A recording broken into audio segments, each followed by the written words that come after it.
on my trip there this last few days. She made it possible for us to link up with the gentleman who is our guest tonight. And I'd like to confirm, Olu, that he's on the platform. Is he on the platform already? He's still trying to join. He's still trying to join. Okay, that's all right. No problem. Can you call him to remind him that we're on set already? And He's having would issue with his network. He's joining.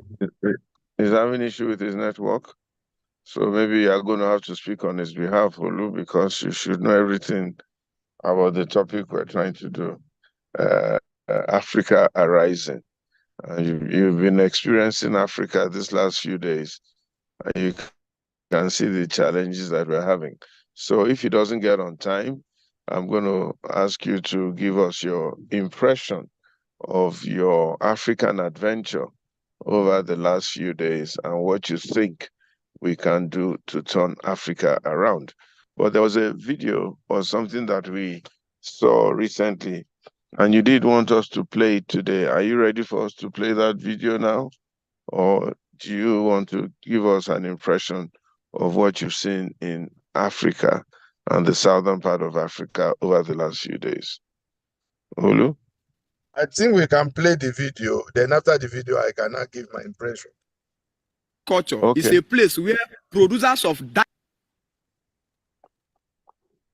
diverse kinds of products comes to sell and exchange goods. A market in African culture is never a place where people get goods from foreign land and comes to sell to frustrate all the local producers and make everyone money dependent. If you look into the pictorial view of your ancestral market system, you will discover that in a market day, every man begins to come to the market with the product he produced in his own indigenous home. Maybe his plantain, maybe his yam, maybe his palm wine, maybe his abo, maybe his hand fan, anything, maybe his blacksmith something, maybe his ogene, anything at all that was locally produced by the people. And therefore the people comes to sell, and on account of that, the people are dependent upon themselves to reproduce the things they need, the things they use, and the things that are sold in the market system. Immediately the white men came and introduced a marketplace system where people goes to foreign land, bring foreign products, and come down to the market center to frustrate the indigenous producers. Automatically Africans has been made to shift their gaze from productivity to money, and therefore money now make us money dependent. And the problem is that money don't solve problem. Money encourages trading and establish poverty in a nation, because money has begun to do for us things that we are supposed to do for ourselves. And that's why high level of inflation is ravaging Africa today, because we have been pushed or changed from the age of productivity to sell. And a man today beats his chest and tell you, I'm a businessman. Then you tell the man, what business are you into? He says, I'm into generator. You says, wow, so where are you producing generator? The man says, the 20,000 feet container generator is on the sea, it's coming down. Sir, where are you producing it? He says, no, I'm just going out to bring it into my nation. It's an embarrassment to our current intelligence. If the education system that was brought was actually meant to be productive, it was supposed to be in a way that if they are building that place, you will be building generator here. If they are producing car, we will be producing car here. If the engineers are building bridge, you will be building bridges and constructing road. When they want to construct road, they go and bring an Arab and bring the white people. It's because the education system they give you have no functional knowledge. It have no application. It's just making you to read and not to reason and not to solve any human problem, because anytime education is not solving problem, it makes you totally dependent. So the education was actually a way of trapping the productivity lifespan of the youth, so that the youth or the society can be dependent on money. When the society depends on money, we become useless. That's the reason why anytime dollar is rising and we are panicking. Dollar have no effect on people that are producing what they are using. In the days of your ancestors, when they produce their food, when they produce everything they need in their home, if dollar is rising, it's none of their business, because they are not dependent. But when dollar is rising, you remember your foreign rice is going to come down from there, your heart skip. When dollar is rising, you remember your phone is going to come down from dollar, your heart skip. When dollar is rising and you remember everything you need in your room, in your facility, is going to be coming down from that place, automatically you will lose the peace of life. That's why we all are products or mediocrity under the white man dollar today. They have no business on people that can produce. Our market system was never built on people that know how to do osafia. Most of 80% of Igbo businessmen today are just Sasha people. You are not a businessman. In business starts from productivity. When you don't produce what you are selling, you are just on your Sasha. It's called middleman. Middleman is less like those people in our Tanzania market that doesn't have a shop. Their assignment is to ask you what you want. They collect money from you, rush to somebody's shop and buy. The same thing that person is doing is something you that have a shop where you are selling that thing is doing. You just travel down to China, buy a generator at a cheaper rate, come down here, you add extra times 2. If you make profits much more than the person that produced the generator, you are a wicked man. And you say you are a businessman. No, you are not doing business. You are just manipulating the sites and making everybody in the system poor. It's time for us to produce that which we use in our economy. If only Africa will become strong again. It's not oratory. Our government can engineer it. When we are talking about African revolution, we are talking about African renaissance, restoration of our waste system. Our marketplace is supposed to hold only our products.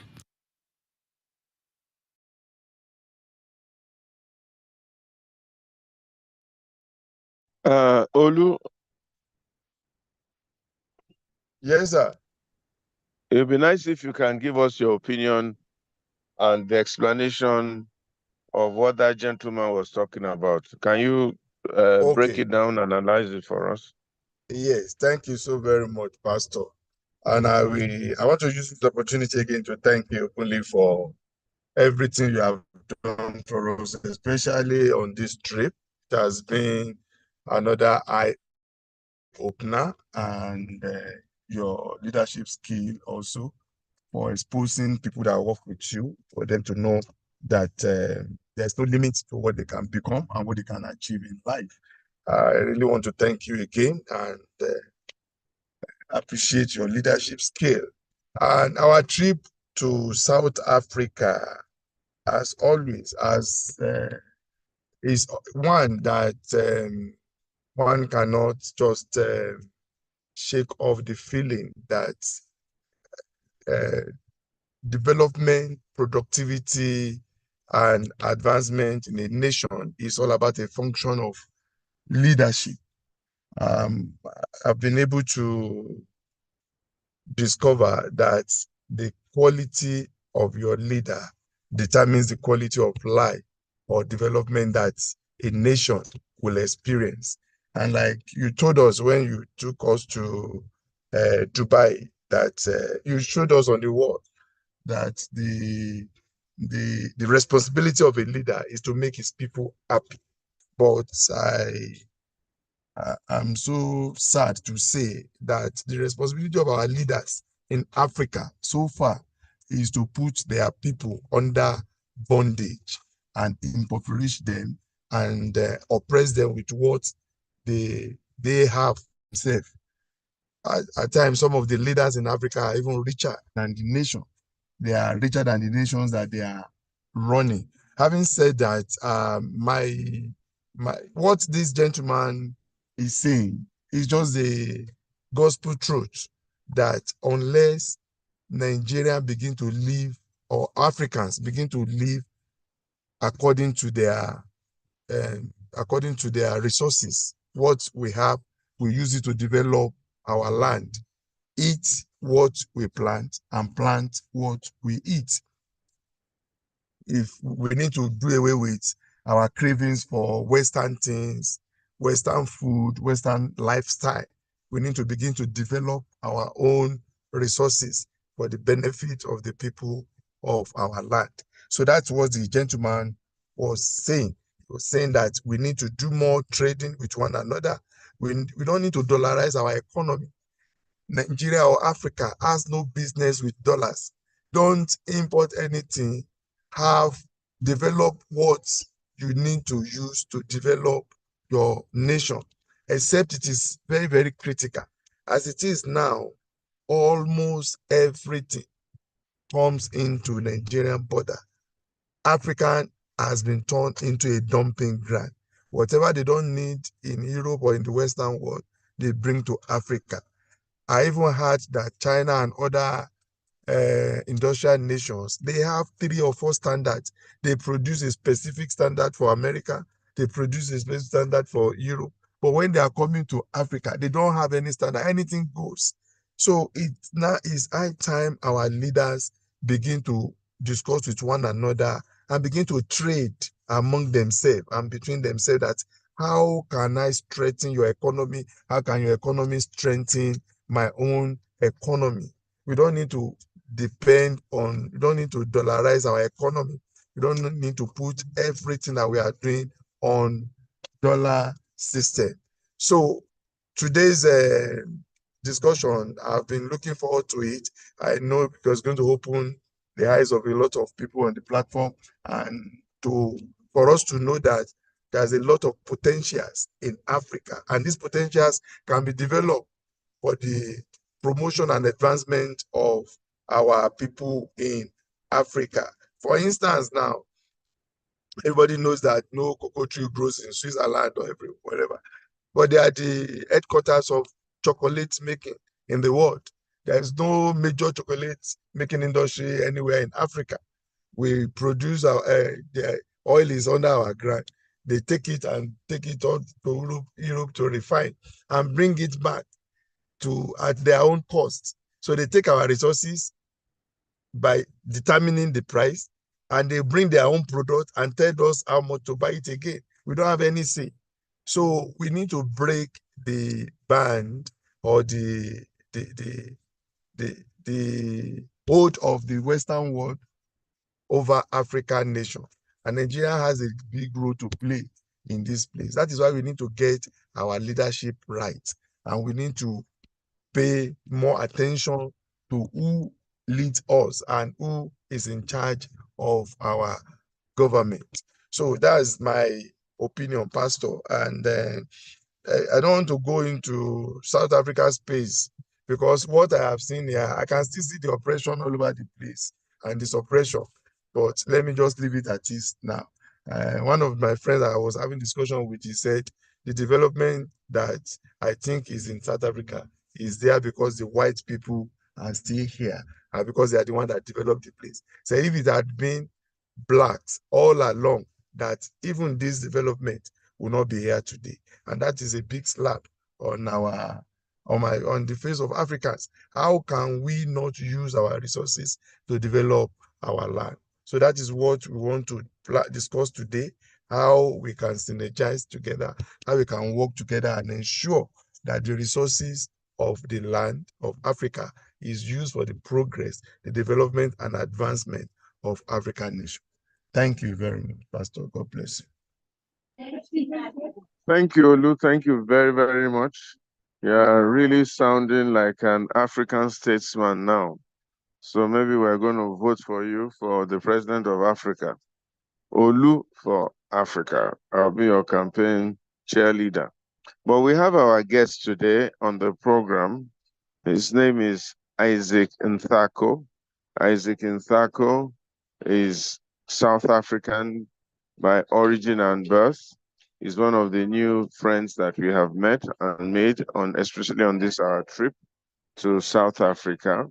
And he runs an organization called African Leadership Shift, AILS Global. And he's a consultant, a business entrepreneur, and very, very concerned about business and interrelationships and the development of Africa. And I'm hoping that going forward, his organization and ALG can do quite a lot of work in spreading the gospel of Africa. Let me call it the gospel of Africa. Isaac, you are welcome, and sorry you had some connection problems. Are you okay now? I'm good, sir. Everything is well. I'm happy to be finally online. I had some technicalities. Please try and put on your video. You can see me. I'm on ALS Global. Can you see me now? No, we can't. Put on your video, please. Yeah, you can see him. His video is on. My video is on. Can everyone hear me? Yeah, we can hear you very well. We can hear you very well. Can you give us a little bit of your background, who you are, your history, and how you have come with this passion for Africa and what your organization, or what you're really trying to do? Fantastic. Thank you so much for this opportunity to join your program and the platform. Thank you for your guests as well that have attended. It is now 6:15 p.m. South African time. My name is Isaac Ntago. I'm based in Johannesburg, South Africa. Just a bit of background about my journey. Effectively, I've spent a good 12 years of my life in corporate South Africa, working for the big banks, running projects for these banks, and seeing how to effect change from an innovation point of view, from a process point of view, effecting change in the organization to save the organization's money, to make them more efficient. But over the period of 12 years, my confidence grew in seeing how things can be changed to effect, can be changed if strategic planning is done. And that strategic planning must be accompanied by the necessary research and information. But at about 2012, there was a desire in me to do something more impactful. And that desire translated in me taking a sabbatical and going to the US and then doing a program on biblical entrepreneurship. In coming back, I spent the last 12 years of my life in the space of early stage project development, SMME development, international trade and development. And I began to be very fascinated by my continent. I would recall a situation where en route from Atlanta, Georgia, to my end destination, which was Portland, Oregon, being asked the question, when am I going back to Africa?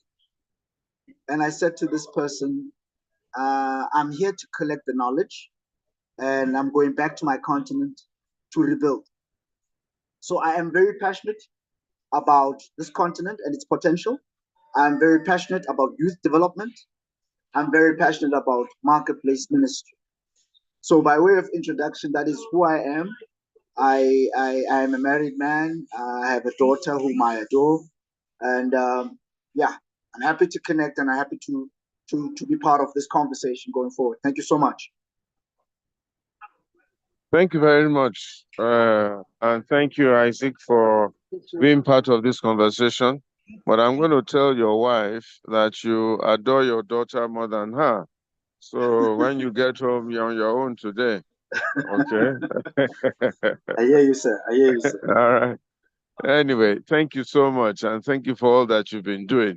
Can you give us an impression or your thoughts as to where the African is and the African continent is at this point in time? Where do you think we are development-wise? And what do you think our challenges are? Well, we are in one of the most exciting times in the continent. Right now, we have the Africans in the diaspora in this call. Right now, we have people in Nigeria on this call. Right now, we have people in South Africa joining this call. So we are in a very, very favorable time because of connectivity, because of technology. However, one thing we do not have as Africans, we do not have a unifying vision for our prosperity. And allow me to digress a little bit. One of the things that was shared with me en route to the US by this gentleman who sat next to me was the scramble for Africa. This gentleman was very relentless. I mean, the flight from OR Tambo to Atlanta, Georgia is about 18 hours. But this gentleman detailed to me how the Berlin Conference happened and how Africa was sliced. Now, fast forward, here we are. I'm talking to you in English, yet we are in the same continent. And I like to use analogies when I talk.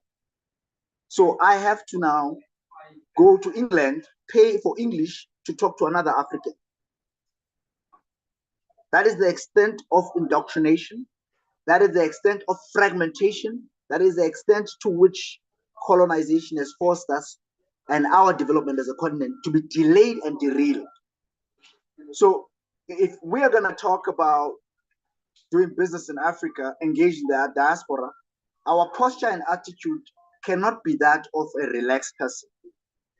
Our posture has to be very aggressive to say, I'm reaching out to my brothers and sisters who were taken by slavery all the way to the US. I'm reaching out and I'm pulling them back to say, here is the motherland. But as you come to the motherland, Don't just come as a tourist, come as an investor. Don't just come as a tourist, come with your skill set. Okay, so you asked a very pertinent question. Where are we?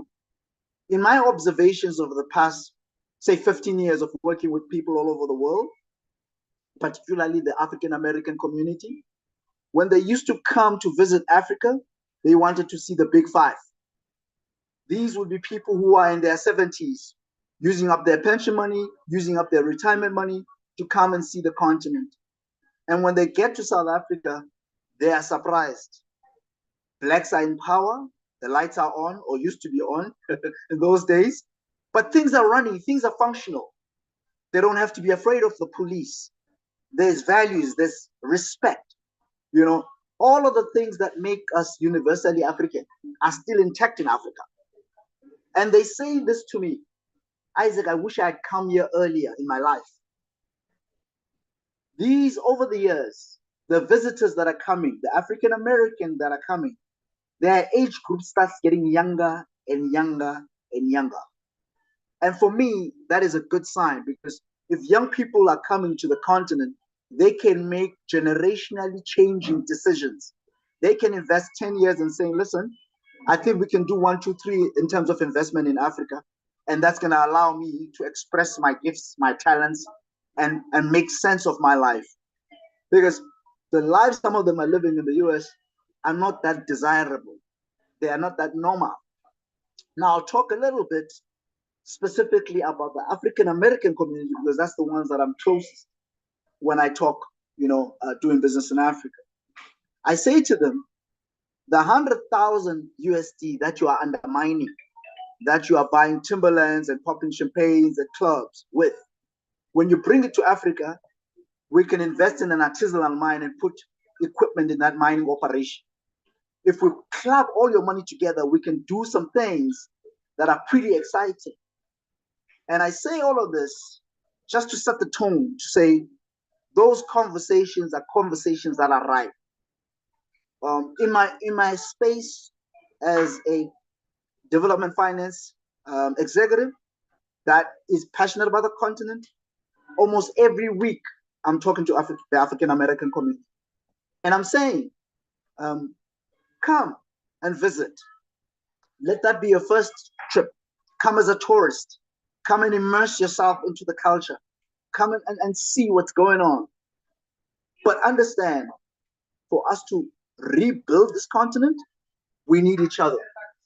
And that's the conversation that was had by the late Dr. Marcus Garvey.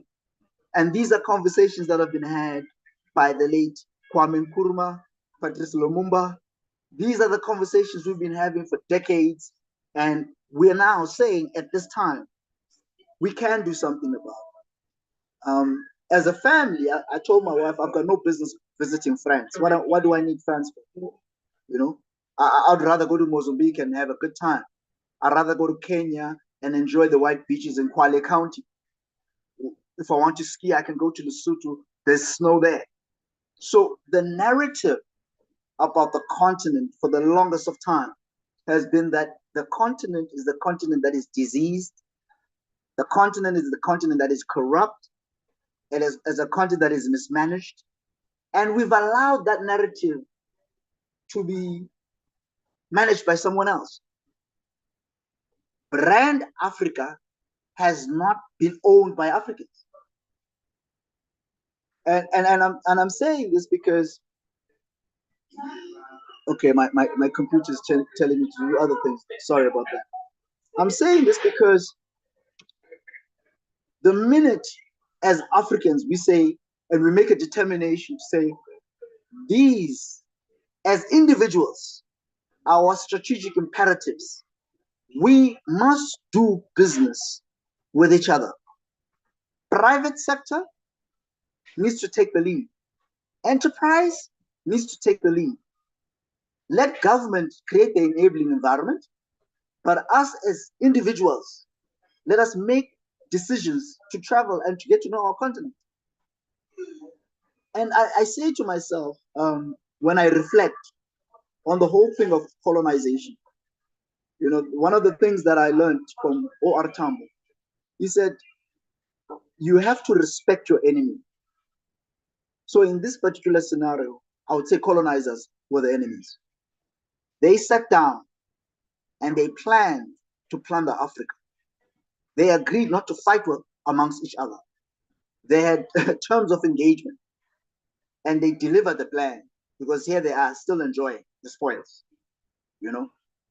So up until we become intentional about the language that we're going to use about each other as Africans, up until we become deliberate in detoxing the messaging that is being mentioned about us, up until we say in platforms that an African is a brother, an African is a sister, an African is an investor, up until we start making those affirmations, translating that into travel spend, making conscious decisions to do intra-Africa travel and tourism, educating ourselves about our own continent. Once we can be able to do all of those things, we can be really powerful. In 2005, I traveled to Israel on pilgrimage. And, you know, they took us all to the nice places. We walked in Jerusalem. We did all of that. And then in the evening, they took us to this jewelry place. And they showed us all these diamonds, and it was quite impressive. And I raised up my hand and I asked the people that were running the show to say, where did you get those diamonds? They said they got them from Africa. So I'm here in Israel and I'm being sold diamonds for my continent. In the context of leadership, in the context of 2024, where Nigeria, Ethiopia, Congo, their population is in the billions if we combine them, we have the buying power. We ought to have a business case for intra-Africa trade and investment that excludes the West. 2020 showed us that we're on our own. We couldn't get vaccines. COVID hit us. We were under lockdown. We couldn't fly out to other nations. We could only stay within the African continent. We were the last ones to get any type of vaccine.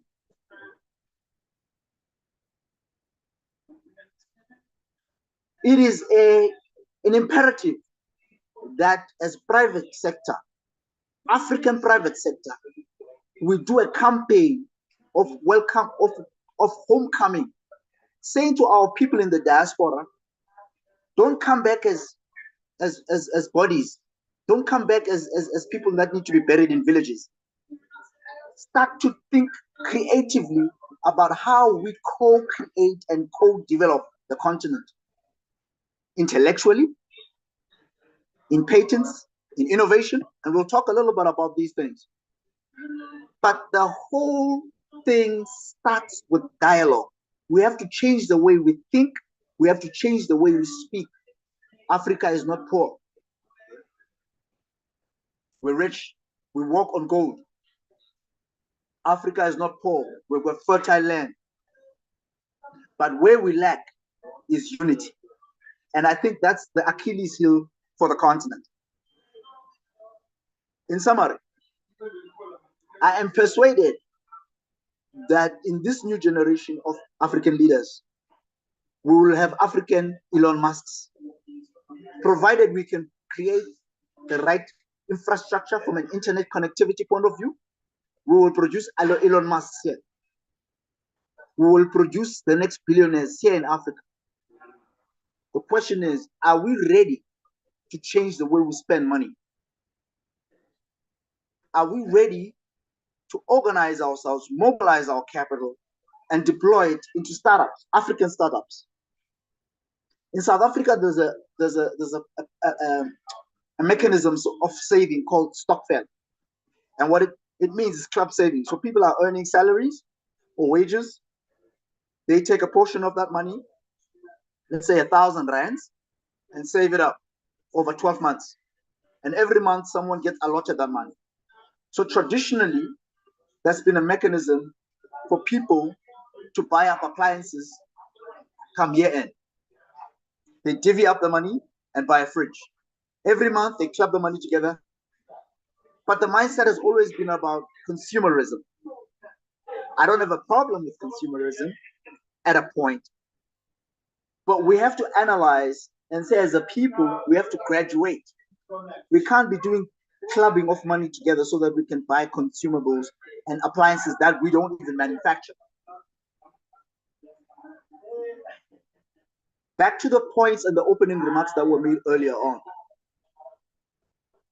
We have to think carefully about how we make and spend our money. I was challenged the other day by a colleague of mine from the US.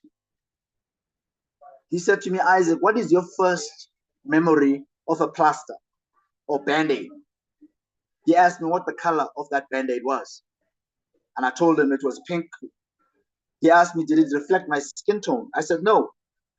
He says, Isaac, the Band-Aid was designed with Eurocentric thinking. They didn't think about the aesthetics of it looking good on your own skin tone. So that is the degree of exclusion we enjoy in the Western world. And he was using that as an analogy to explain that the pharmaceutical products that we consume, be it products for high blood pressure, those products, once they are given to African people, do not work very well. Because when they were doing the R&D, they were testing those products in a gene pool of Caucasian males. So the potency of any drug will not always work 110% for Africans. And now he's busy setting up one of the first state-of-the-art genomics labs in Africa and America. And he's saying to me, Isaac, blood is the new gold, right?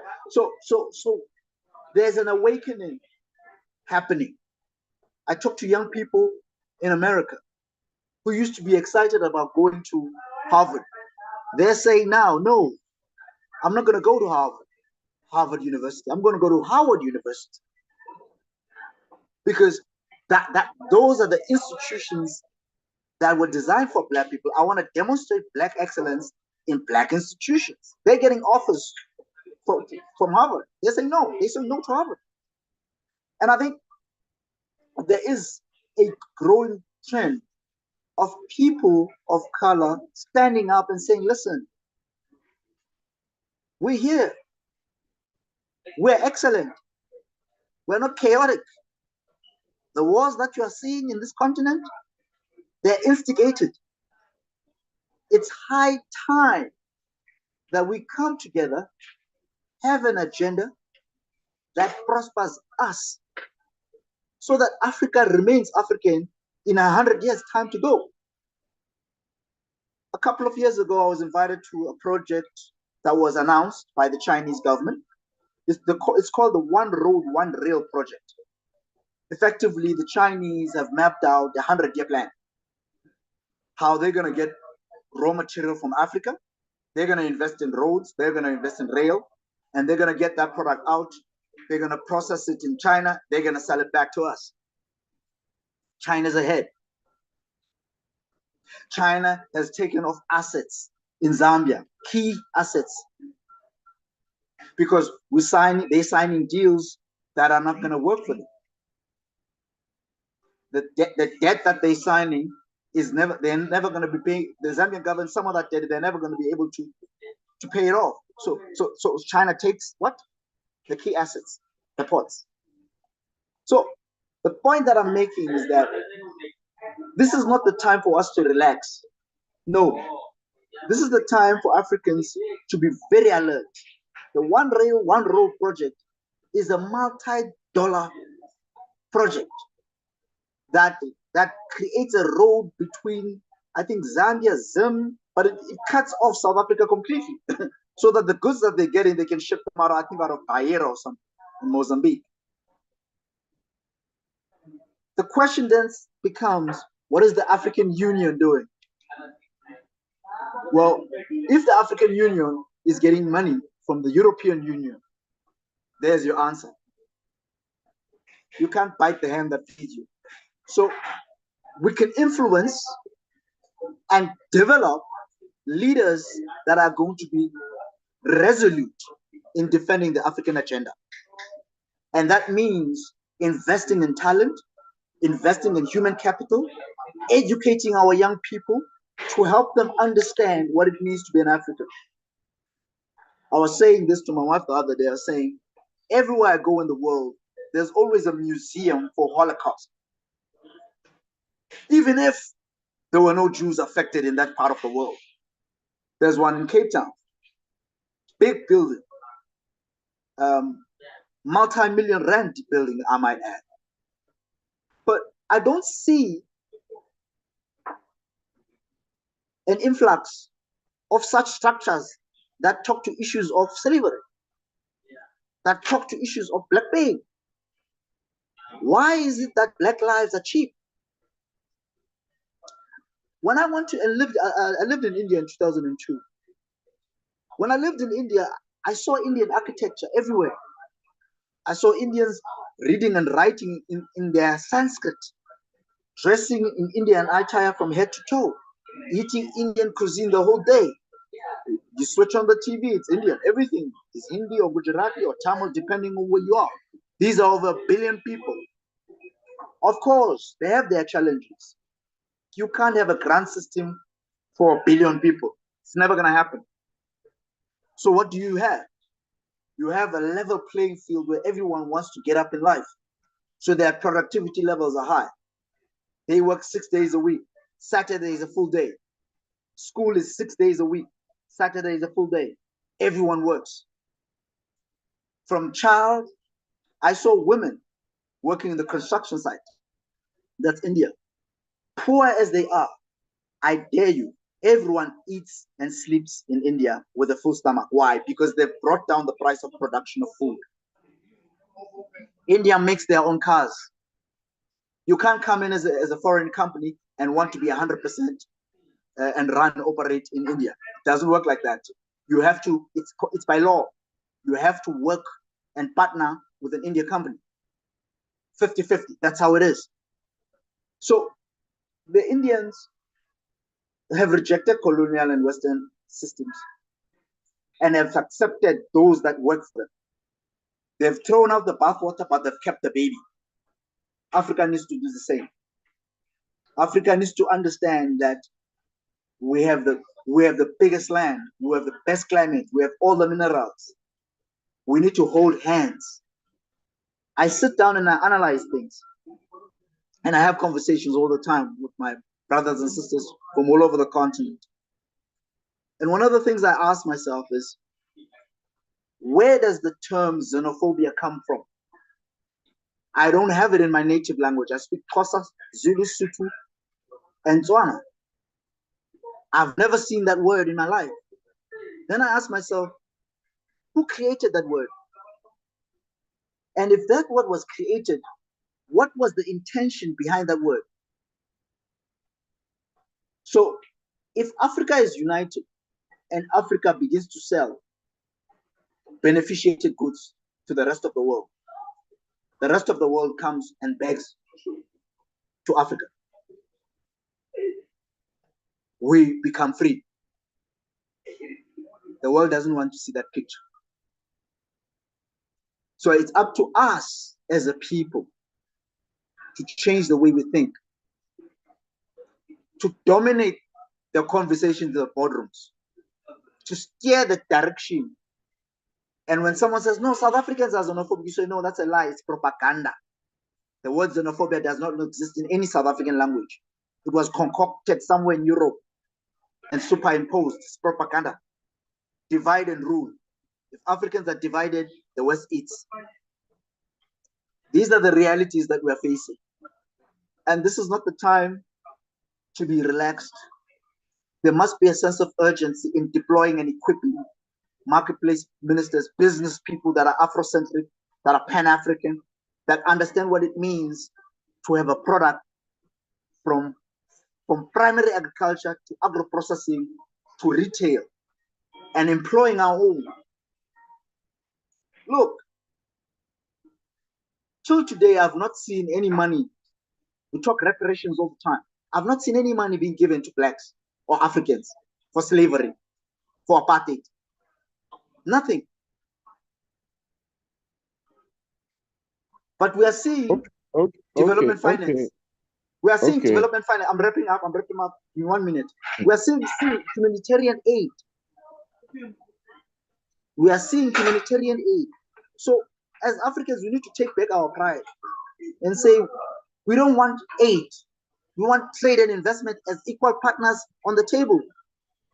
Lastly, there's a platform that I lead called Africans in Leadership, because I got tired of everywhere I go, people doubting the credibility of an African, that the face of an investor is a European or an Asian.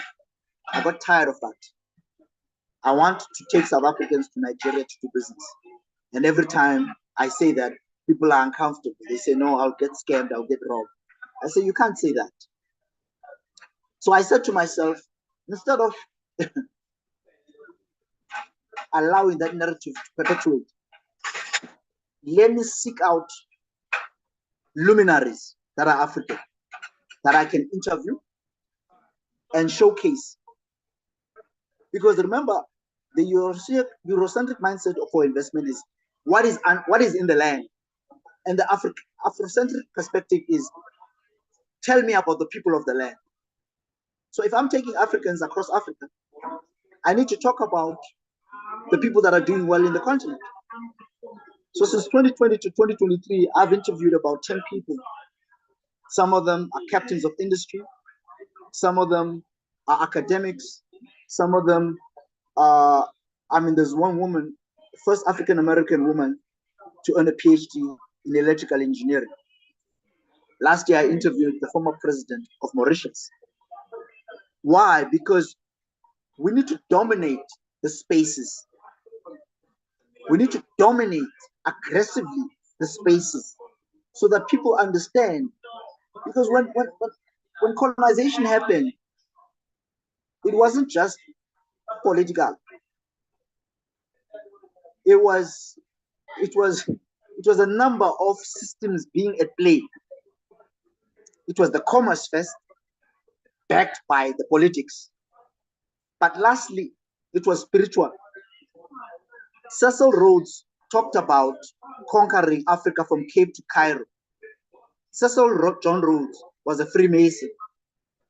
So in South Africa, we can talk about Black economic empowerment till kingdom come. But if you've not dealt with the spiritual roots and the architecture that binds everybody to always be oppressed by the system, by the strong man, by the principalities, we will never receive economic emancipation. But before I part, there's a scripture that God always brings up. He says, if my people, and he talks about a remnant, if my people who are called by my name shall humble themselves, confess their sins, cry out to me, I, their God, shall hear their prayer, and I will heal their land. Economic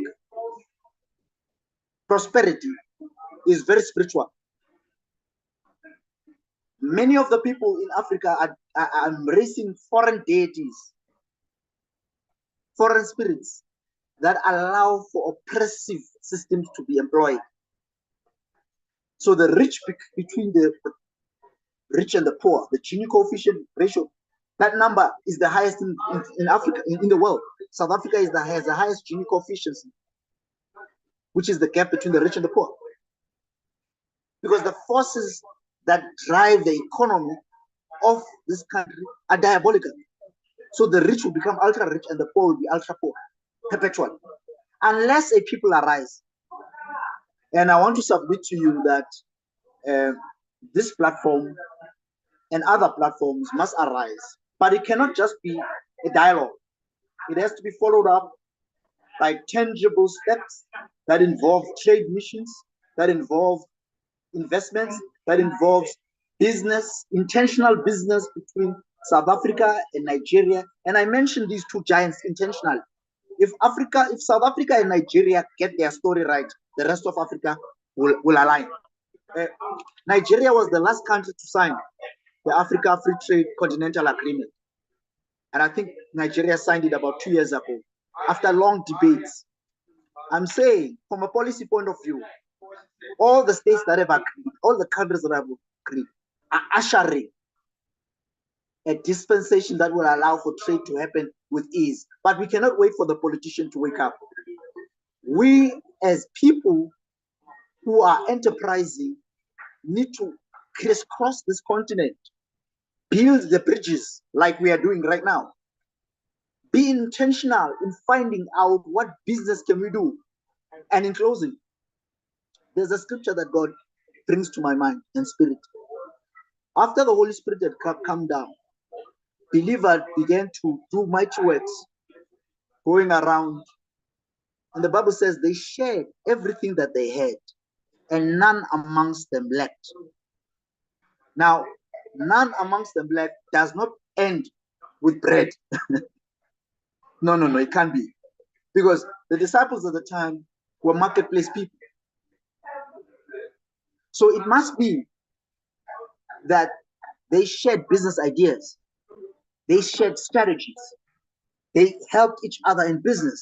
They connected each other. But in the kingdom, we are not doing that. So unity is critical. We need each other. And in closing, when Christ was crucified, all the disciples ran away. Most of them. But there was one man who knocked at the door of Pilate and asked for the body of Christ. Marketplace ministers need to understand that we are the ones that are going to help rescue the body of Christ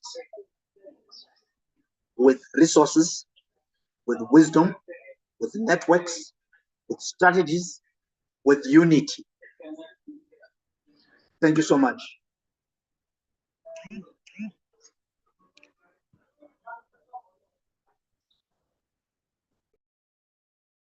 Thank you very much, Isaac. Very well spoken, very, very clear, very, very distinct. But before I open the floor for questions, because there's going to be questions from people from the platform, there's two things I want to do. I want you to, as quick a summary as you can, give us what you think are the step-by-step things we need to do to bring Africa together, to make Africa independent, truly independent, to empower ourselves. You have said that we must leave the politicians alone. I'm not sure that can work because leadership and environment are very important. I don't know what it is like doing business in South Africa. If I have an idea, because a friend of mine has been telling me how very difficult it is for him to do business and export out of South Africa, because quite a lot of things are still controlled by the Caucasians, and he's a Black South African, and the licenses that he needs to do his business is not being granted to him. It's become a prayer point. And if we don't get leadership right, in Nigeria, doing business is very, very difficult. The environment is hostile. Corruption in government makes it difficult for you to even try to do business with Nigerians. So what do you think are the step-by-step things we can do as Africans on this platform and in general to try and get Africa right? If, for example, our leaders were thinking the way you are thinking now, I'm sure by now there'll be some laws, there'll be some policies in place, there'll be less corruption, there'll be all sorts of things that will ensure the energization of Africa. India is doing well because Indian leaders are deliberately encouraging technology transfer and all manners of things. In fact, the medical industry in India is powered by diasporans who come back to deliberately invest in India with the very great support of the government. So, in summary, what are the 1, 2, 3, 4, 5, 6, 7, 8, 9, 10, or 1, 2, 3, 4, 5 steps that we need to begin to take to empower Africa? Thank you so much. Thank you so much for that follow up. I think the first thing is dialogue. Um, Dialogue in analyzing the enemy is the first thing that they try to remove. So when you get like-minded people having a conversation together, it's the starting point of something great. Then secondly, intercultural exchange. Um, Intercultural exchange programs are necessary if we are going to do justice to this task. And what I mean by that, already there are some low-hanging fruits that we've identified. Nigeria didn't wait for their movie industry to be sophisticated. That's what I like about Nigerian people. They do things osbosbo. So so the content coming out of the Hollywood of Nigeria is giving us a clear sign how a small child, Emanuela, can become popular and big in South Africa.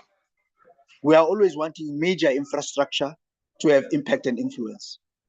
Yet the Nigerian media industry did not wait. They used what they had in their hands. Then thirdly, I would say we need to be intentional about how we travel. We need to be intentional in creating spaces for trade missions. And I'm not saying public sector-led trade missions. I'm talking about private sector-led trade missions, where South Africans can go to Bielsa and see what's going on and see what we can do there. The whole notion that you have to do an MBA and go to Asia and go to all these places and then earn an MBA because you understand international markets. Well, why can't we as a people begin to understand our continent? Why instead of going to Disneyland, you can't go to each and every African state? Then thirdly, let's be curious about our continent. From a culture point of view, I make it my business to spend money within African entities. I have not journeyed to Nigeria as yet, but my curiosity leads me to patronize a Nigerian restaurant in Braamfontein called Peter, His Grace, owned by a gentleman called Peter. And I enjoy a bit of jollof. I enjoy a bit of bitter leaf. What am I saying? Exposure to African culture bolsters the African enterprises. Anywhere in the world, you will find an Indian restaurant. When are we going to go and do things and support enterprises that are African? Festivals and festivities. We ought to have an Africa Day or an Africa Month, where each and every month we celebrate and showcase each and every African country. We can mobilize our Department of International Trade and Development and say, we are ending xenophobia. We are doing a campaign. Every month we are going to celebrate a specific African country, and we are going to make noise in media spaces, in social media. We can bring our arts and culture. We can come together and demonstrate to the world that we are not people that are always fighting, people that are always corrupt. Now, we talk of corruption. Corruption, in my view, there has to be an instigator and there has to be people who are benefiting in the system. Through these platforms that are values-based, we must create systems that create values that are ethical. We must build and create leadership that does not tolerate corruption. It's very difficult today in South Africa not to do business without corruption and bribery. It's very difficult. The spirit of corruption is everywhere. Everyone wants cool drink. Everyone wants 20 rands. It's everywhere. It's crazy. But if you can see it in public sector, definitely it's there in private sector. Because I've just heard that SAP, one of the biggest German IT companies, is being fined because they got some contracts and tenders in very dodgy ways. So sometimes as Africans, we judge ourselves too harsh in the context of what's happening in the globe. Am I saying that we should not up the bar? No, I'm not saying that. I'm saying let's identify those exemplary leaders and make them and celebrate them and make them the norm. Let us be a people that are noble people. Let us demonstrate and talk more about that. If every day we are always talking about the corrupt people, guess what? We've normalized corruption. But if every day we make time to talk about people that are doing well in our villages, in our communities, it doesn't always have to be about big wins. But incrementally, we begin to identify exemplary leaders that hold our hands. You know, in the platform that I champion, the examples that come up shock me all the time. We're in a day and a time where it's easy for a woman to say, all men are dogs. I was interviewing the current ambassador of South Africa to Italy, and I asked her, who mentored you? Who are the people that are your heroes? She said, Isaac, my hero is my father. I said, wow. In this age where feminism and this gender wars, a woman who's attained the highest level of diplomatic representation as an ambassador, not to a small country, but to Italy, can say that on a platform, public platform, tells me that somehow we are not doing enough to dominate the eye and the ear gates. And the eye and the ear gate speaks to the media industry. Once we make sure that we bombard the media industry with the right messaging, we'll change mindsets. Obviously, we need to model the behaviors. We need the right models. We need to have the right role models. So as we are going about in our communities, we need to identify people that are doing exemplary. We need to support them in their small way. If they are there and they are running, they are working with young people, how do we support their initiatives? How do we give them awards? How do we give them extra mention in public spaces? How do we open doors? And lastly, these are things that I think I get to think about all the time with my colleagues and my peers. One of the biggest problems in South Africa is the problem or the barrier to property ownership. The apartheid laws were so strict, they made it hard for Black people to own properties. One of the things that we are talking about is how do we have fractional ownership of properties?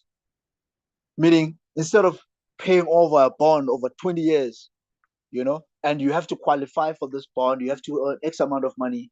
And if you default 1 month or 3 months, they repossess the property and resell it, and you're still stuck with the debt. That's the system that's running in South Africa right now, right? How do you democratize that system? How do you say, as a person or as a community, I've got land, I want to work and support government in their mission to give people housing, but I cannot just give it away, but I can be a patient investor, knowing that I'm doing social good. So this speaks to the point. I was not saying let's not work with public sector. I was saying let private sector take a leadership role. I've seen it anywhere where there's a developing nation is running. It's from an innovation point of view. It's never government that innovates. It's always private sector that innovates, and government comes up and creates a regulatory framework that can manage that new market, new sector, new innovation that you've come up with. So democratizing home ownership. So now a house costs maybe 500,000. Now instead of writing a check and buying that house for 500,000, you can break it down and buy a piece of it as a share. And you can keep buying it, and when that asset is sold, the money is divvied up. These are the ideas that are coming from people who are saying we can do things differently. But the wisdom is not going to come if you're not employing yourself. The wisdom is not going to come if you are sitting and posturing yourself as a defeated person. The wisdom is going to come when you are intentional to say, I want to solve this problem. Then like-minded people start coming together and say, listen, I've got land. And then this one is an architect, say, I can build this thing, I can design it. Okay, let's sell it off plan. Then a marketeer comes and promotes and runs with the thing. And I think in future programs, as I've been working, I'll bring such people that I work with who have these ideas, who've worked on these things and have said, listen, I am not so much married to the idea of profiteering at all costs. I want to do business and do good at the same time, which is what impact investment is about. So things are changing. People are thinking differently about how they want to do business because legacy becomes key. People want to live a legacy that they made money, but they did it in an empowering way.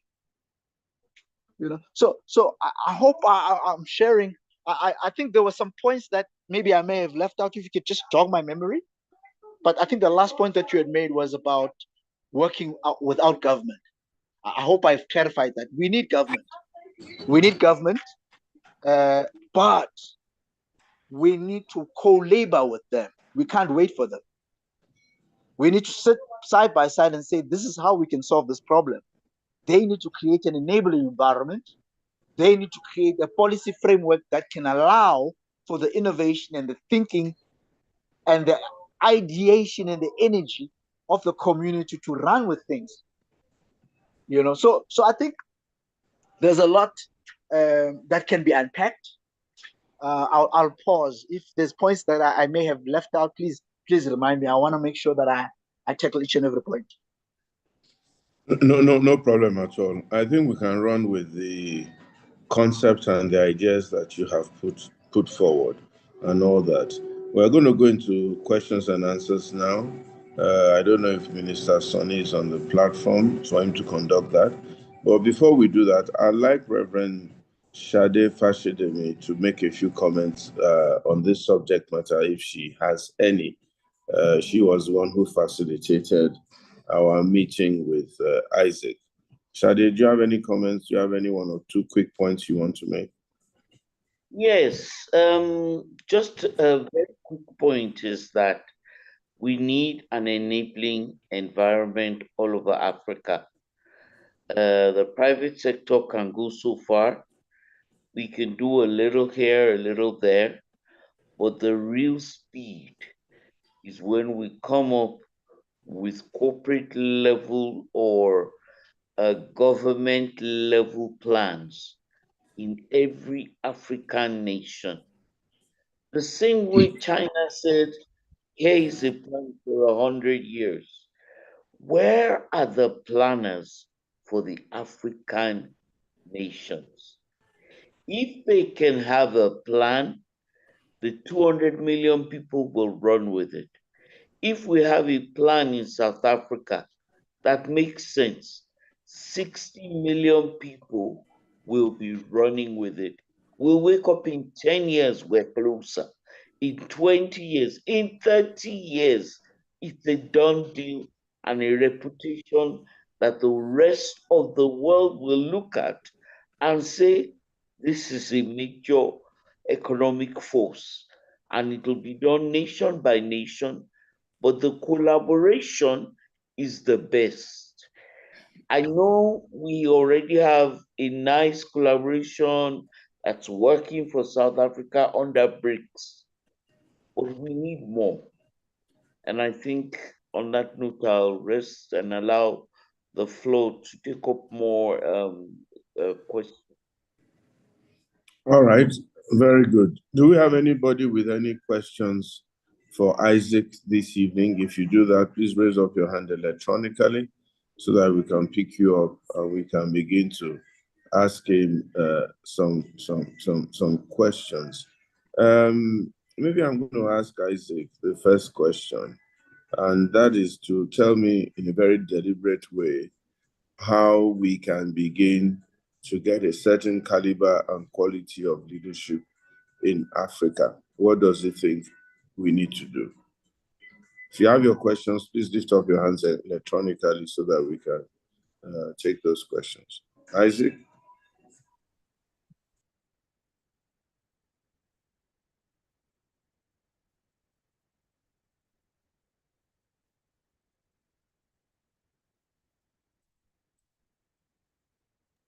Isaac, you want to unmute yourself? Did you hear the question that I asked?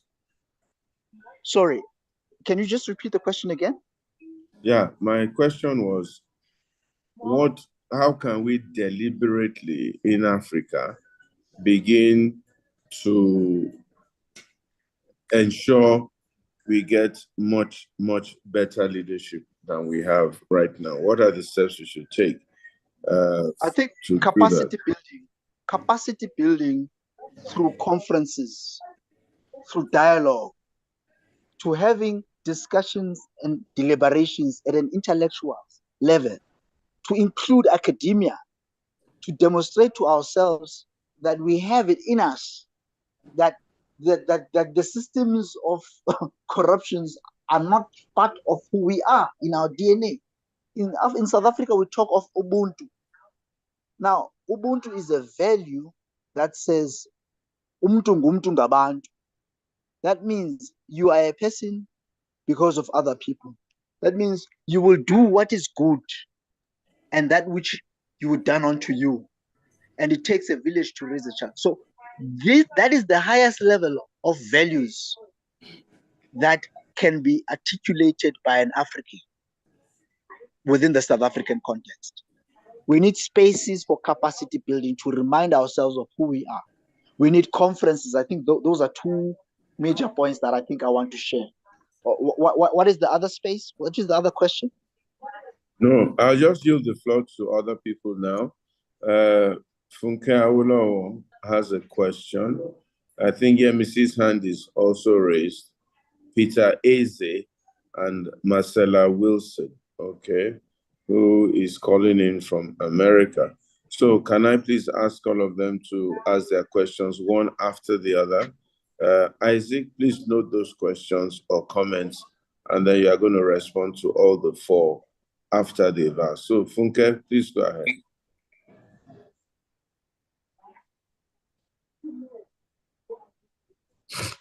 We can't hear you, Funke.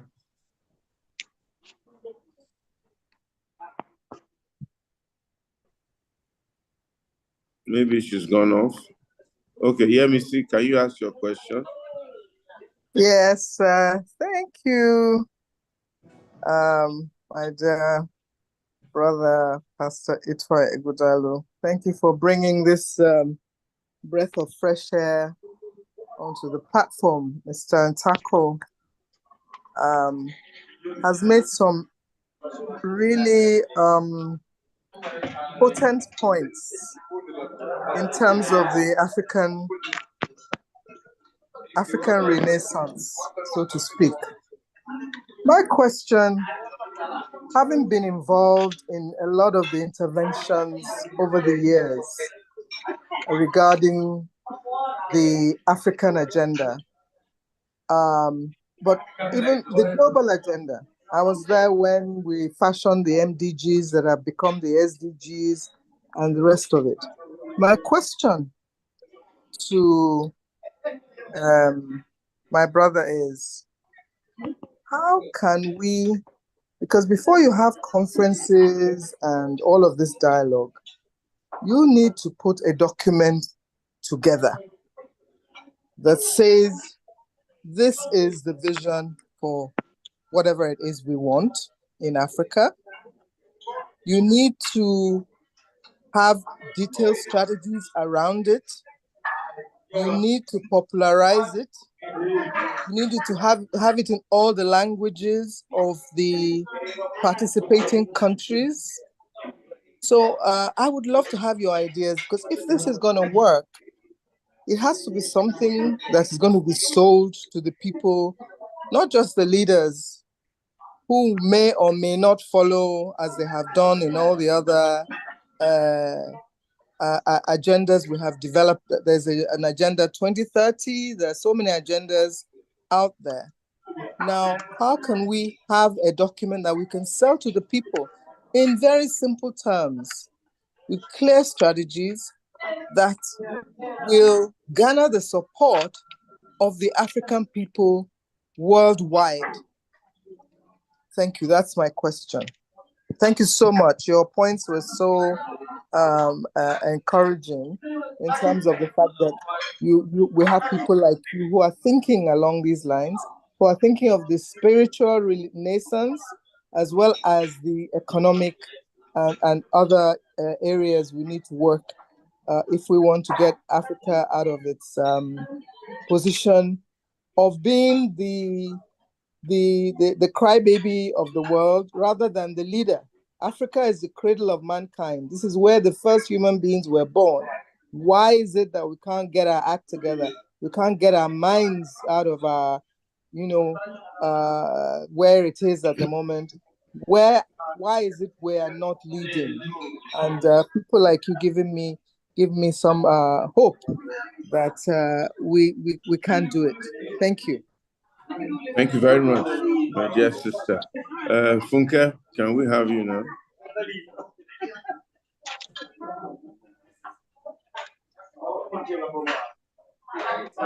Funke, are you able to unmute?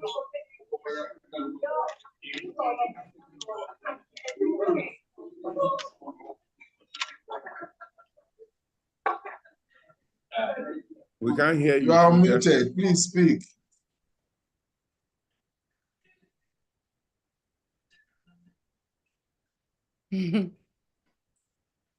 Okay, Marcella, can you go ahead, please? Unmute yourself, Marcella. Unmute yourself. Can you hear me? Can you hear me? Yeah, we can hear you now. Yeah. Hello, everyone. Hello, Pastor Itawa. It's a pleasure to be here. My name is Marcella Wilson, and the topic is so enlightening. I'm a chaplain. I have a nonprofit, and I am currently in South Africa now. I'm registered as an NGO there, and I purchased 4 hectares of land, and on our way to purchasing another 4 hectares of land. And one of the things that we're trying to focus on is empowering the youth there, women and men. And I would be interested in if you have any other diasporans there in South Africa that could not only come alongside me, but also mentor me in reference to things that they're already doing there. My platform is to generate money from where we are in South Africa so that I can do all the things needed for Nigeria, Uganda, and all the places that we're currently supporting orphan children and widow women. That is the main reason why I'm in South Africa, because how should I say it? It's much easier to start a business. It's much easier to accomplish some of the things that has been really trying for me in Uganda.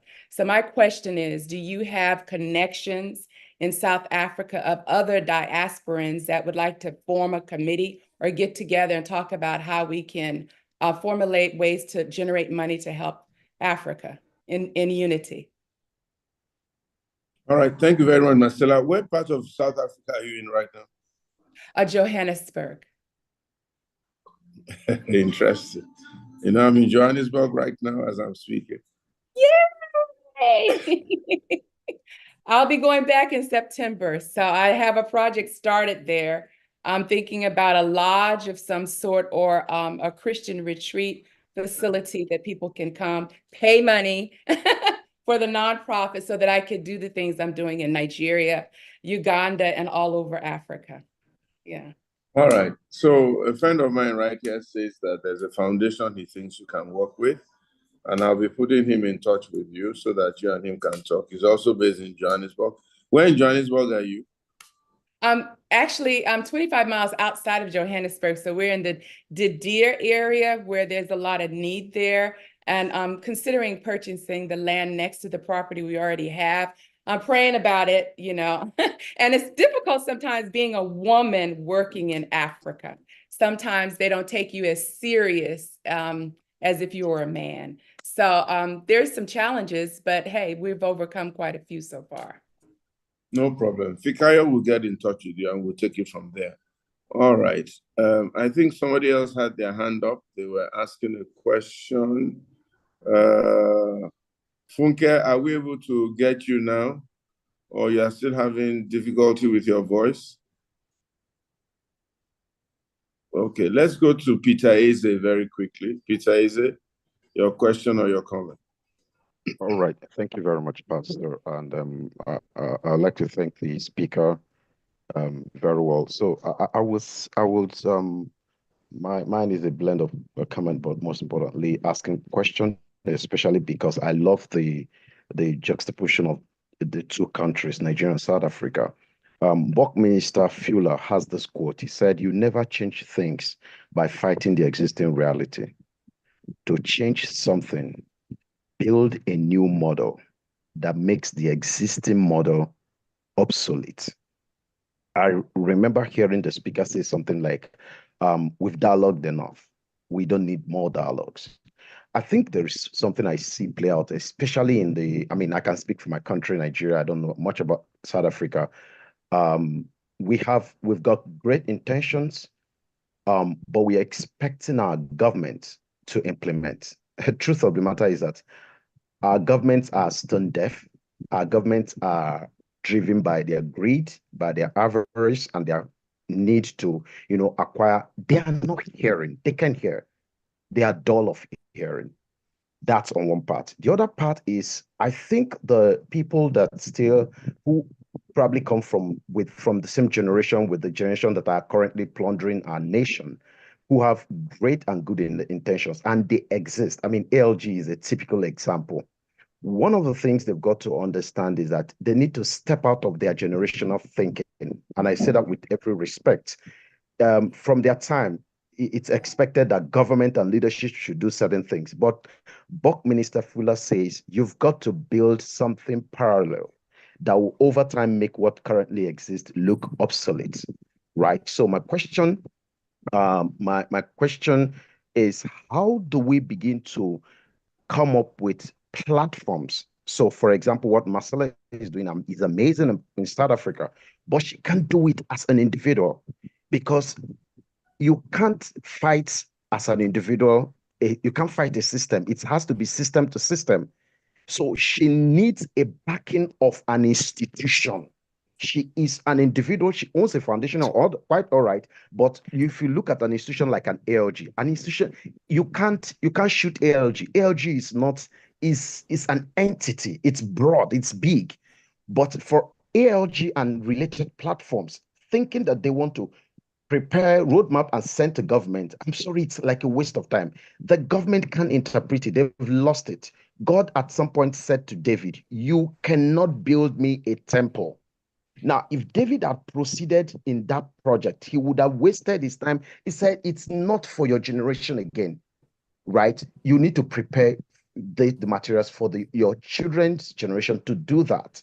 I think the emancipation that Africa and Nigeria needs, maybe the current generation may not be able to deliver it, but they are trying so well. Rather than equipping and creating the opportunity for the next generation, Nigeria as a country needs a revolution, not a war, but a sort of revolution, something that causes the current system to implode on itself, right?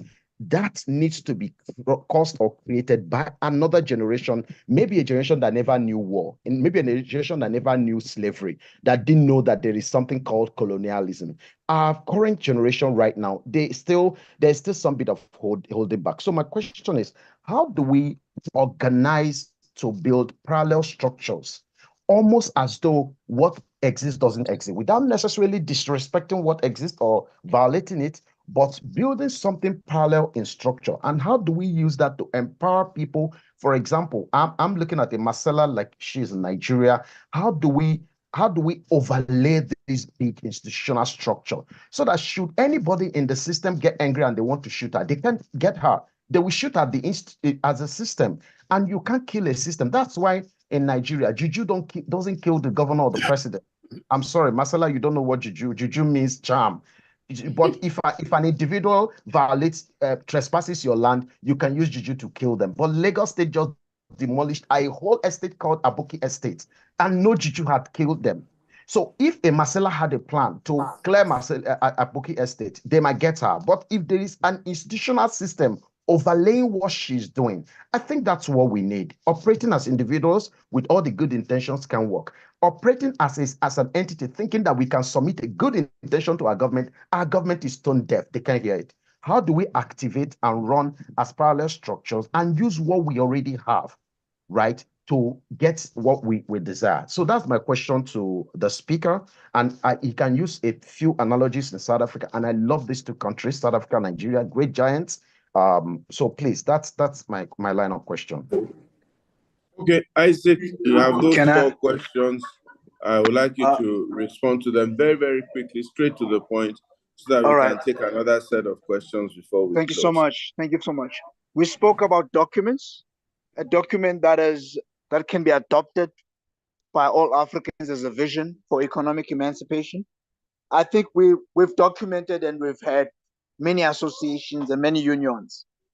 I think we can reduce that document into a story, because if we reduce it into a story or a movie or something very quick, something that can be translated and articulated and sent throughout the world for people to understand, I think we can deploy time and thinking about putting together a document. But I don't think a document is good enough in this day and age to disseminate information globally. We need to think creatively about multiple ways of communicating and using media in the most impactful way. That was the first, I think, question. The second one, let me just go back to my notes. The second one was about Ms. Wilson being a chaplain and having 4 hectares of land. It's a no-brainer. Food security is a problem in Africa, and people need to eat. So what is needed there is just some structures, off-takes, understanding of what type of land that she has, what can be grown in that land, and how do we monetize. Fortunately, I'm in the SMME development space, and I know that community quite well and its challenges. So those things are things that can be done. The whole thing is about how do we monetize. To grow produce is not a problem, but to go to the next level where you say you are doing agro-processing is the next level that will create more jobs, that will allow more people to be empowered. And I think if we can have a conversation offline, we can work on a plan that speaks to that. Next question, I think, was about Mr. Eze, Peter Eze. Wow, I like your pragmatic view. It's true.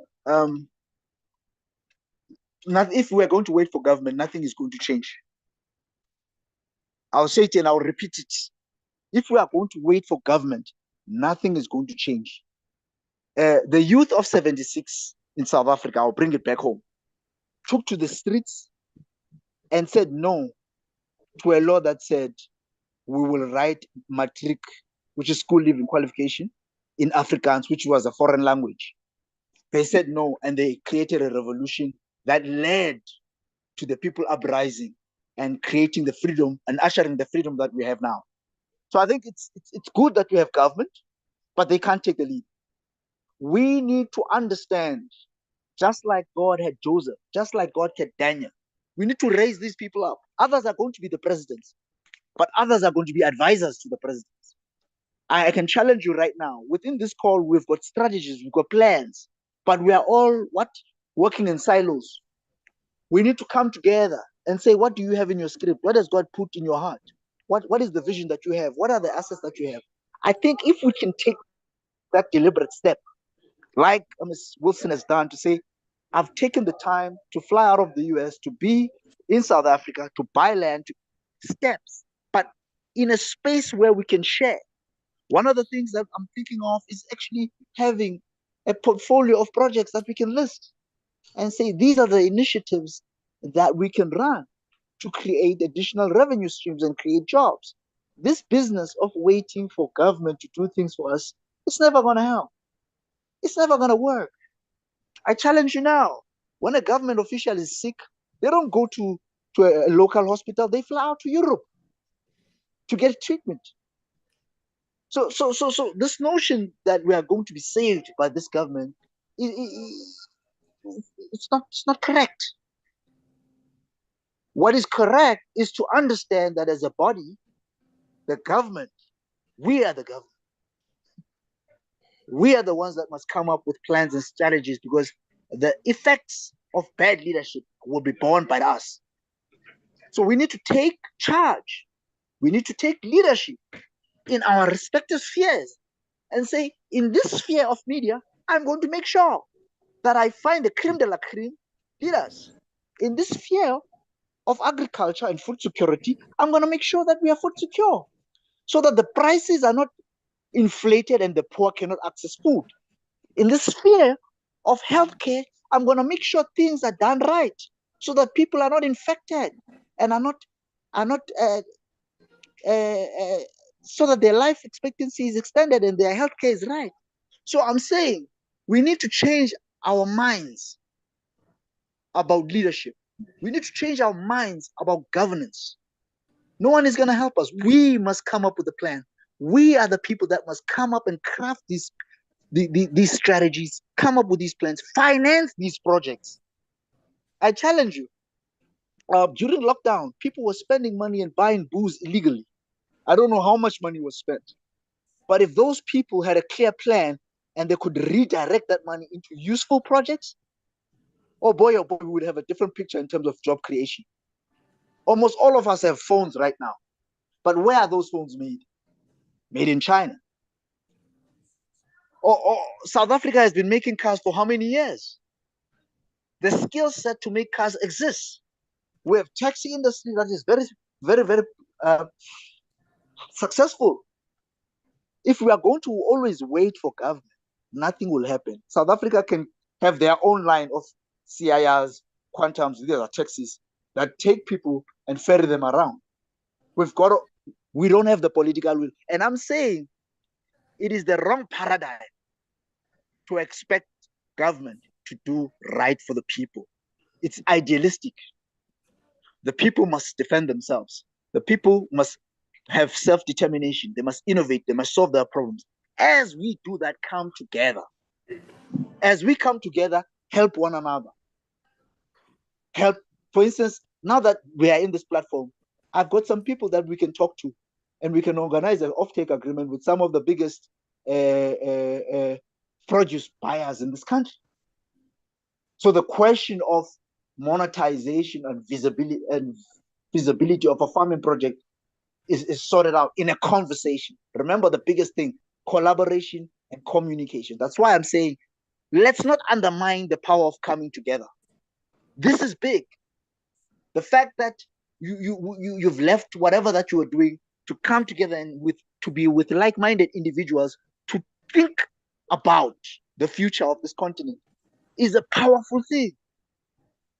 And I think in future, we ought to have these gatherings and be intentional about making sure that the composition of the participants, the panel, is transgenerational, so that we have the views from the people who have lived longer, so that we have the views from the academia, so that when we have a collective of ideas and business people, the solutions that come out are robust and they can work. We can have bankers here, and checks can be written for deals.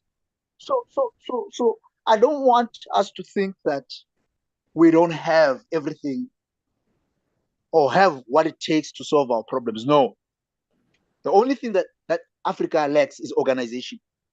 Once Africa is organized, Africa will prosper. Is there another question?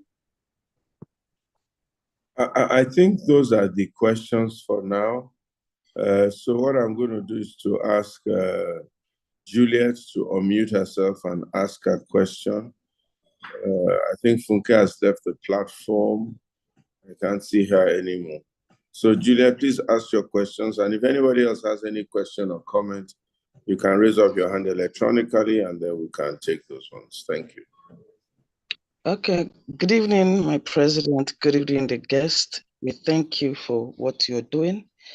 Good to see you, my president. The question is, Africa is blessed with enormous natural resources by God, and these resources, yet they are classified as either developing or underdeveloped or developed countries, but majority of the African countries are classified into this group of developing or underdeveloped, and yet they have natural, blessed with this natural, they are endowed by God. Now the issue is, why do they allow Western countries to come to their countries, tap into these resources, take it to their place, and make use of it, and bring it for us to buy? Is it because we don't have qualified human resources, or is it a negative effect of colonialism, or is it corruption?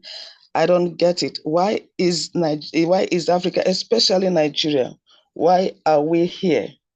What's the problem? What's the issue? I thank God some people even getting some sort of solutions to it, but it cannot be only for an individual to do it.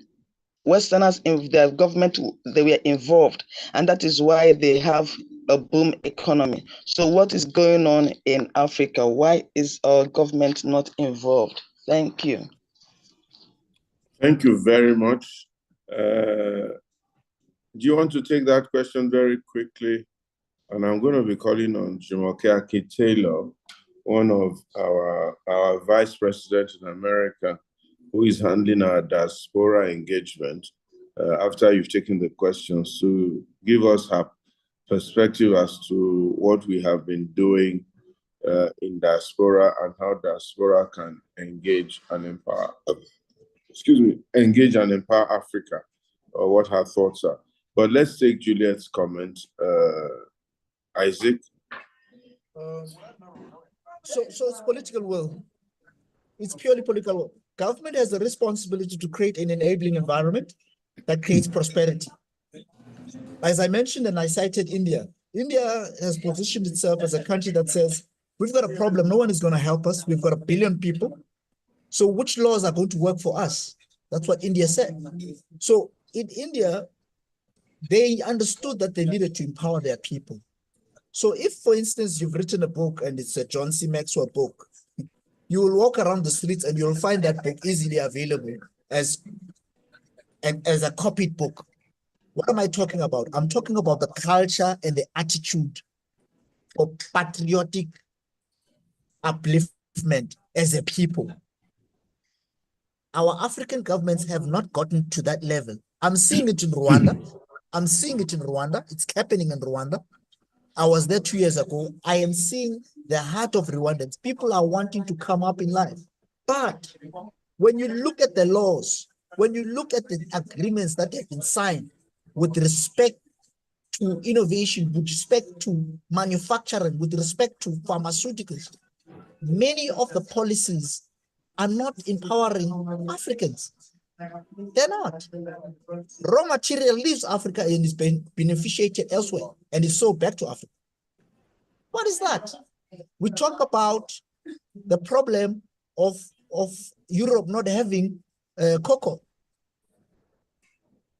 Now, the business case for beneficiating minerals, products, and also agro-processing can never just be a government imperative. We as private sector people need to take leadership. We need to take charge and say, here's a market. In the context of Russia-Ukraine wars, a lot of things have been happening. Suddenly, markets are opening up. But where are the people that are going to seize these opportunities? Where are the people that are going to come together? I like I'll refer to Peter Eze. He spoke many of the things that are hammer on the point, which is self-determination. We are living in a time where we can do so much, yet we are looking to government. I do not have to be involved with any government to have this conversation. I do not have to involve any government, must just give me a license to do something. Ultimately, as human beings, as Africans, we owe it to our generation to make sure that generations to come are prosperous. We can do it in this lifetime. There's no reason for us not to have a truly African bank. Right now, if you are raising capital for a mine, European DFIs will not give you money. Right now, as we stand. If I've got access to a coal mine and I want to produce coal, European development finance institutions will tell me that that will poison the environment, climate change. So now the money that is needed for Africa to industrialize is not coming up because someone is changing the goalposts for Africa's development. For hundreds of years, Europe has been industrializing. That's where they are. Now that we are free, we've got all of these minerals. The money that is supposed to come to us to capitalize these projects so that we can print money, so that we can have an economy that is vibrant. A policy comes out for climate change. Coal cannot be. We need to use solar now. And guess where the solar skills come from? Guess where the solar engineers come from? Europe. So now we must use European currency to pay for European skill set for our energy.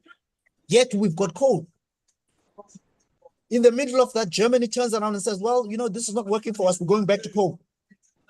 There has to be an Afrocentric agenda. And we cannot be looking to anyone. We talk about government. Who is government? Our brothers and sisters come to church together with us. They don't have the ideas. We have the ideas. So we need to get that out of our system, this thinking that these people who are president, deputy president, minister, as if they are endowed with, you know, two heads. No. God has given us the ability to come up with ideas.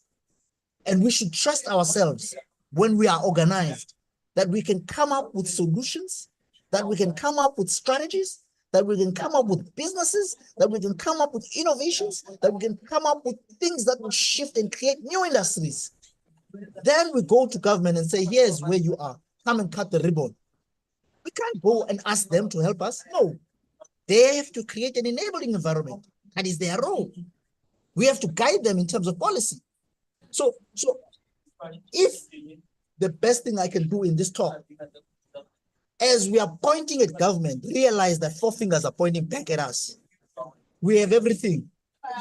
We have the market. We are all educated now. We all know what's going on in Africa. We all know what's going on in the world. Why are we not doing things? Why are we not creating trans-African tourism? Why are we not doing that?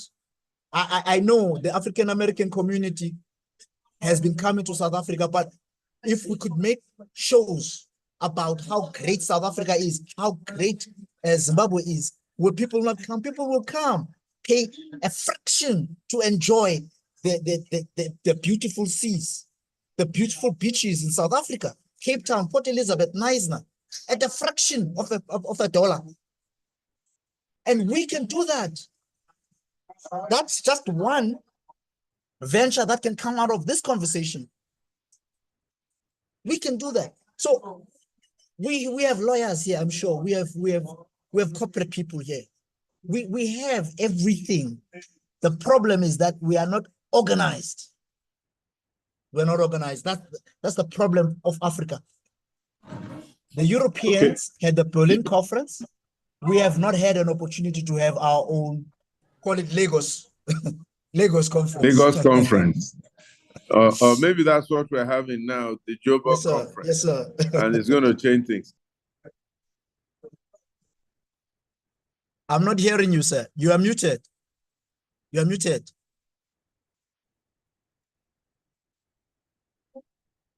You are muted.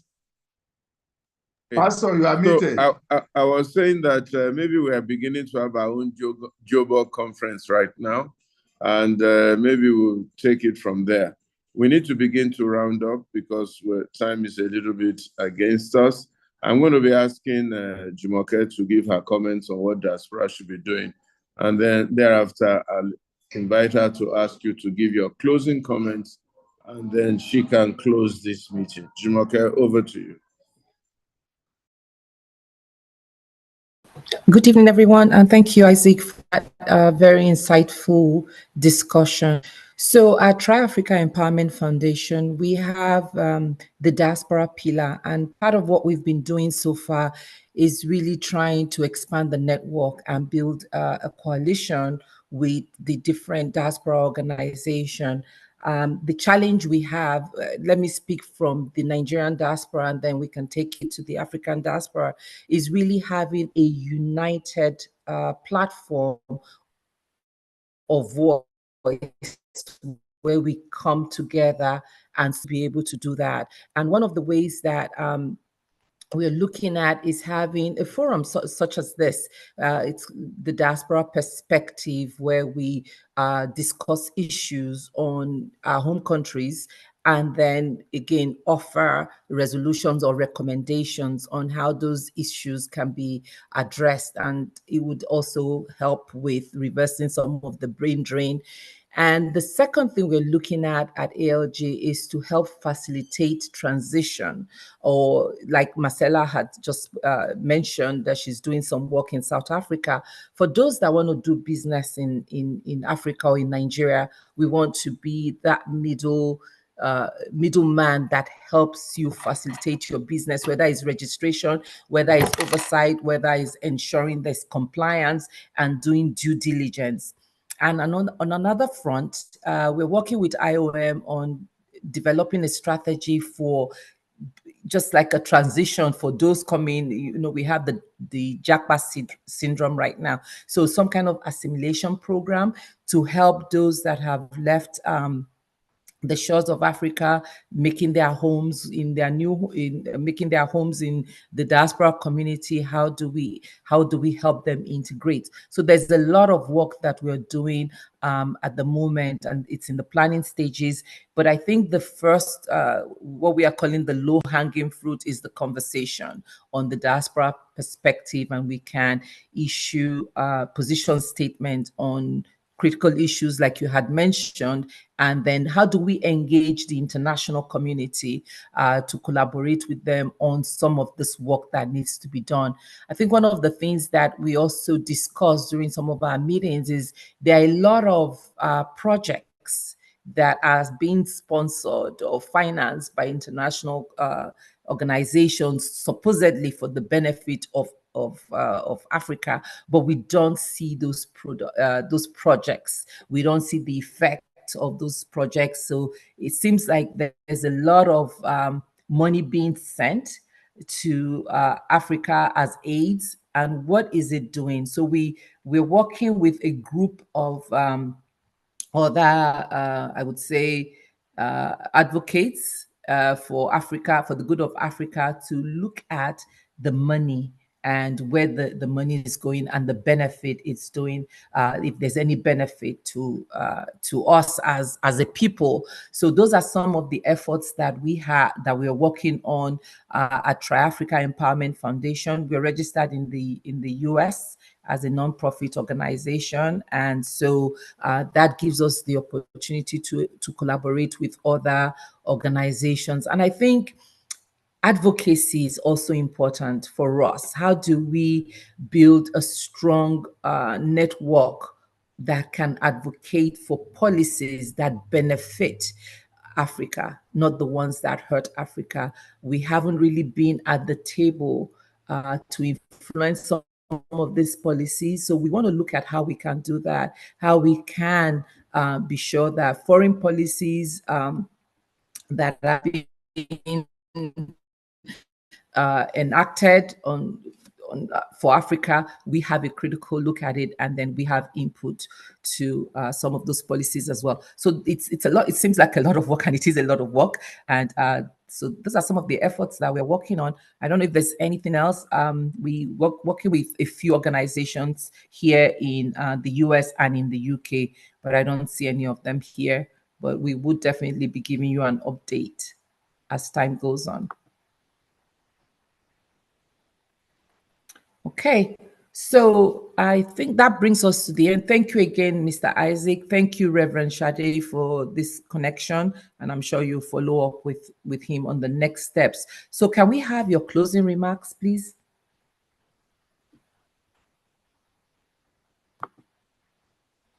Again, thank you so much for the time. And I see at some point we had about 50 to 60 people in the room. So thank you so much for the people that have been asking questions, for the contributions. I look forward to building this Africa that we've been given an opportunity to work on. I think it's fascinating that we are having these conversations, yet we are in different parts of the world. But I think unity over anything is what will set us apart in this generation. If we look beyond tribal lines, if we look beyond nationality lines and just think African, I think a lot can be done. If we concentrate our energies and our monies, our spend, and move away from consumerism into investment, I think a lot can be done. Thank you so much to the organizers. Thank you so much to African Leadership Group. Thank you so much. I see some familiar faces that have joined. I see my colleague, Mr. Sonti, who heads up the maritime sector here in South Africa. You know, they use ships to move slaves. How interesting it is that my colleague here is heading up the maritime sector here in South Africa. He has also joined us. I see Marsha Mitchell, who's also based in North Carolina. Riley, I think, is joining us, who's a retired judge. So I'm happy to see that a lot of people are gravitating towards making this realization to move from being a narrative to actually running systems and projects and processes for this investment to come into the country. I thank you so much and have a great evening. Blessings. Thank you again for your time. And we would just like to invite you, if you'd like to get more information about what we do here at Tri-Africa Empowerment Foundation, Africa Leadership Group, there is a link to a form in the chat. So please go ahead and send us your contact information, and we'll be in touch with you, and we can engage you on the different pillars that we're working on. Again, thank you very much, everyone, for your time. We meet here every Thursday at 5 p.m. West African time, same Zoom link. And I know there were some challenges with the passcode, but we have fixed that now, so you can join directly with the link. Thank you and have a very good evening. God bless you. See you next week, Thursday. Bye. Bye-bye. Thank you. Bye-bye. Thank you. Thank you very much. Thank Bye. you. Bye. Thank you. Thank you very much. Thank you very much. We look Good to forward have you this something week. happening. Looking forward to see you again next week. Thank you very much. Yeah. God bless you all. You'll be there. Enjoy the rest of your evening. And you too. Thank you.